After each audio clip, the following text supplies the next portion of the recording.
Welcome back, everyone. It's Caleb over here at Darrell Walsh Buick GMC, sitting in the Enclave Avenir once again. This time I'm going to be showing you how to set up your remote mirror folding inside of your brand new Enclave. If you want to make sure your mirrors are doing this as soon as you hop out and lock it, what we're going to do, and I've already got it on right now, but we're going to go into settings. You're going to go into vehicles inside of your infotainment screen. We're going to scroll down to comfort and convenience. As you're in comfort and convenience, you're going to go to remote mirror folding, and of course you're going to turn it on. So now that it's on, I'm going to turn off the vehicle.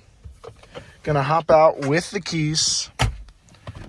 And then now that we're hopped out, I'm going to go ahead and lock it. So now that it's locked, it's going to remote mirror fold. Now once you come up to it, you welcome it, you unlock it, it's now going to unfold your mirrors, and you have pretty cool welcome lighting. Now the same goes for the keyless entry here. So you just click it and it's going to fold it. And once again, nothing in my hands, it's in my back pocket, and you press it and it's unlocked. Now we're going to go ahead and hop inside, but love to have the remote mirror folding, especially when parking vehicles around this lot. Thank y'all for watching. Hope you're having a great day. I'll see y'all soon.